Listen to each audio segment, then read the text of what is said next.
that I should highlight that in my book. See if I can find it again real quick. Control for reformation of any kind must first be secured in the other mind.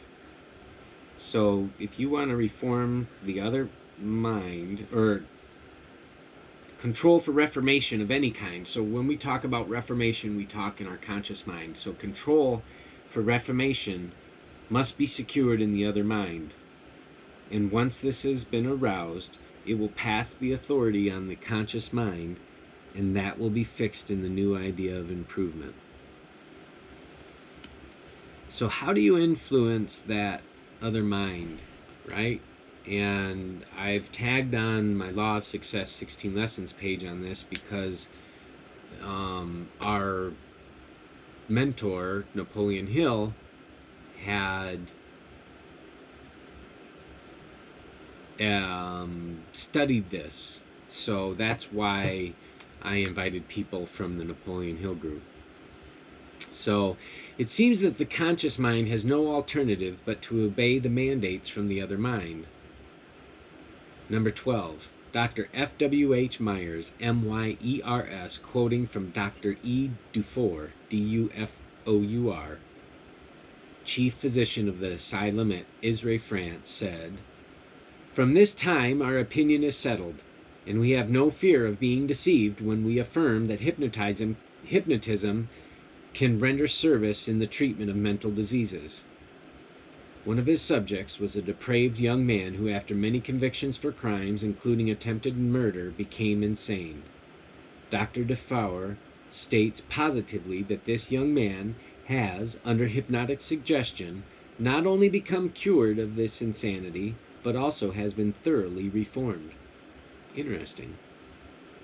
Dr. Forel gave a case of reformation in a confirmed drunkard who, after twice attempting to commit suicide, was placed under his care.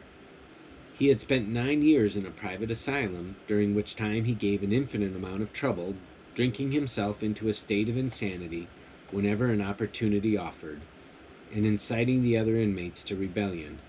I'm surprised they allowed him to drink. This apparently incorrigible subject was hypnotized by Dr. Forel and then treated by suggestion. He was told that on awakening, he would not like the taste or looks of liquor in any form, and that even the smell of alcoholic beverages would be very offensive to him. He was at one sitting told that, on awaking, he would destroy any liquor that he possessed or could get at. On awaking, he carried into execution all the suggestions and proved the genuineness of the reform by giving up the small quantity of wine that the authorities allowed him in the asylum. He had no knowledge of what had been said to him when in the hypnotic sleep, and on being asked why he had changed, said he did not know. He joined the Temperance Society, which hitherto he had vilified and opposed. He was allowed his liberty and given freedom to make the rounds of the wine shops, but he could not be induced to drink. In considering the foregoing case, it must be remembered that an appeal to the conscious mind of the man would have been met with scoffs and insults. Is it true that the conscious mind carries all the impulses of crime and wrongdoing, and that the other mind is the bearer of all that is good and helpful? Now, I want to go back earlier in this paragraph. It said he carried into execution all the suggestions and proved the genuineness of the reform by giving up the small quantity of wine. So Napoleon Hill refers to suggestions, and that is an important distinction, that there are such things as these suggestions. You know, what suggestions are we given ourselves? There's suggestions that we give ourselves, and we can influence our own minds. We don't have to be subject to the influence of other minds. We can influence our own minds by giving ourselves suggestions. They talk about this. I'll talk about this in greater depth some other time. I'm sure we'll talk about it. Number 14, Dr. Auguste Voisin, Voisin, of the Institution of Salpêtrière, France, gave accounts of the efficacy of hypnotic suggestion in the treatment of moral obliquity, and at a large meeting, papers dealing with this subject were read by several physicians of prominence.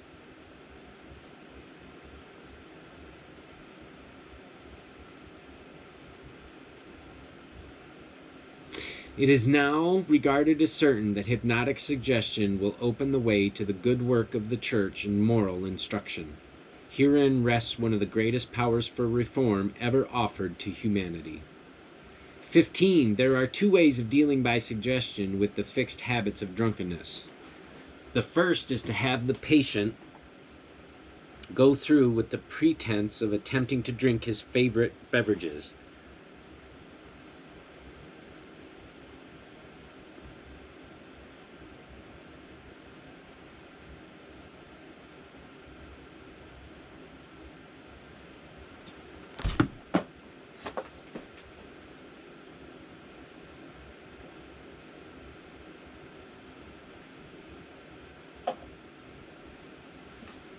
So, essentially,